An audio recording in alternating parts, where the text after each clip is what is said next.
కృష్ణా జిల్లా మచిలీపట్నంలో ఆక్రమణల తొలగింపు కొనసాగుతోంది.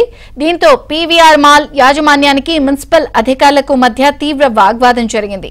ఆక్రమణలు తొలగించడాన్ని మాల్ సిబ్బంది అడ్డుకున్నారు.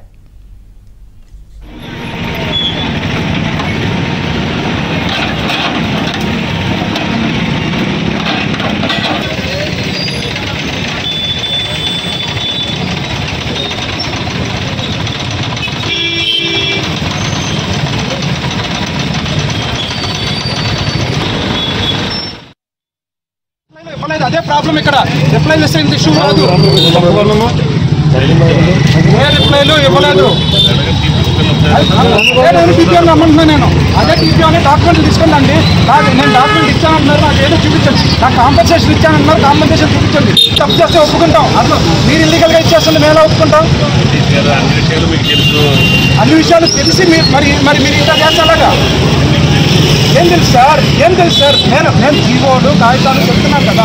జీవో 119 రూల్ 169 ఏంటి చెప్తారు చెప్పండి. కమిషనర్ కదా, టీపీఓ అడగండి. ప్రైవేటు స్థలంలోకి మున్సిపల్ అధికారులు ఎలా వస్తారని మాల్ సిబ్బంది అధికారులతో వాగ్వివాదానికి దిగారు. తమకు కనీసం సమాచారం కూడా ఇవ్వలేదంటూ ఆవేదన వ్యక్తం చేస్తోంది.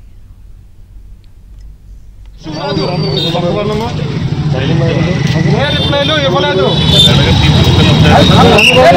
అమ్మంటున్నా నేను అదే టీపీ అనే డాక్యుమెంట్లు తీసుకెళ్ళండి.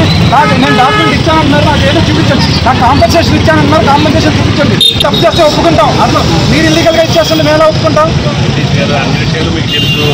అన్ని విషయాలు తెలిసి మరి మీరు ఇంకా చేస్తాలాగా ఏం తెలుసు సార్?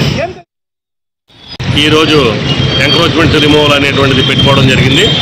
ఈ డిమార్ట్ రోడ్ ఏదైతే ఉందో ఆ రోడ్లో మరీ ముఖ్యంగా బాగా ఎదరకొచ్చి ఆక్రమణ చేయడం జరగడంతో ఈరోజు ఎంక్రోచ్మెంట్స్ అనేవి అన్నీ కూడా మొత్తం రిమూవ్ చేయడం అనేటువంటిది జరుగుతుంది.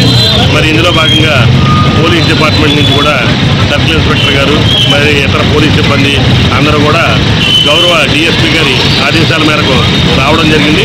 పోలీసు వారి యొక్క సహకారం కూడా చాలా బాగా ఉంది. మరి అందరి సహకారంతో ఈ ఎంక్రోచ్మెంట్ రిమూవల్స్ అనేటువంటివి చేపట్టడం జరిగింది. ఎందుకంటే యాక్సిడెంట్లు ఎక్కువగా అవుతున్నాయి, ప్రజలు కూడా తీవ్ర ఇబ్బందులు పాలవుతున్నారు ఈ ట్రాఫిక్ వల్ల. అందుకని తప్పనిసరి పరిస్థితుల్లో ఈ ఎంక్రోచ్మెంట్ రిమూవల్ అనేటువంటిది ఖచ్చితంగా 2 వారాల పాటు కొనసాగుతుంది. ఎక్కడ ఆక్రమణ ఉన్నా కానీ మొత్తం తీసేయడం జరుగుతుంది.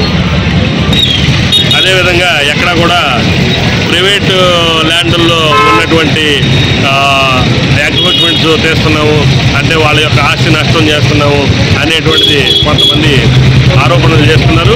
అట్లాగే ఏమీ లేదండి. పబ్లిక్ ప్లేసుల్లో ప్రజలకు ఇబ్బందికరంగా ఏవైతే ఉన్నావో అవి మాత్రమే తీస్తున్నాం తప్ప ప్రైవేటు ప్రాపర్టీలు తీసేయడం అనేటువంటిది ఏమీ జరగట్లేదు.